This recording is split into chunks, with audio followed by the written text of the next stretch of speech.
Сәлем қыздар, бүгін біз сіздермен бауырсақ дайындаймыз. Бауырсаққа ең алдымен ыдысымызға тұзымызды саламыз, содан кейін жылы сүтімізді құямыз. Осы жылы сүтке сары май құямыз, кәдімгі сұйық май.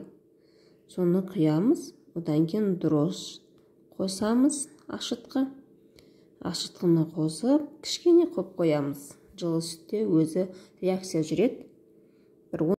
Міне осылай қамырдың басын біріктіріп, әдемілеп, июі қанғанша осылай илейміз. Одан кейін қамырымызды осындай сұйық маймен әдемілеп майлап қоямыз.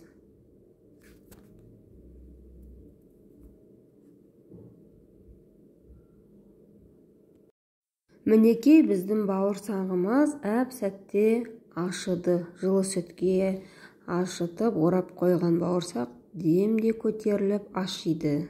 Міне майланғаннан кейін осындай қақпаққа да ештеңеге жабыспайды. Міне қолымызды тағы да майға батырып, осылай жан-жағын жинаймыз. Егерде бір қайтарып қойсаңыз, бауырсағыңыз өте әдемі шығады. Егерде асығыс болсаңыз, алып пісіре беруге болады. Міне осылай қолымызбен жинап алып, жан-жағын бәрін, қамырларын бәрін жинап әкеліп, ұнның үстіне тастаймыз, қамырды, ашыған қамырды. Одан кейін арнайы бөліктерге бөліп, суалаларға, содан кейін жая бастаймыз.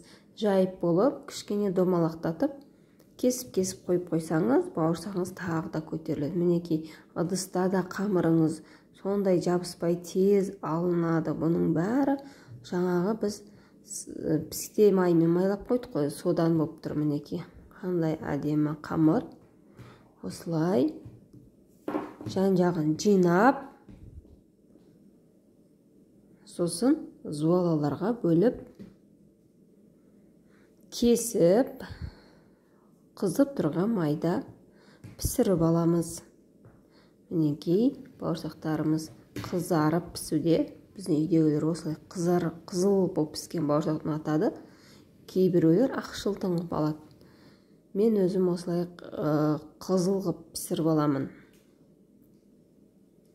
Мінекей әдемі көтерілген бауырсақтарымыз дайын болды. Сіздермен бірге болған Ақмарал Исахова менің YouTube каналыма тіркеліп, пікір білдіріп, жаза отырыңыздар.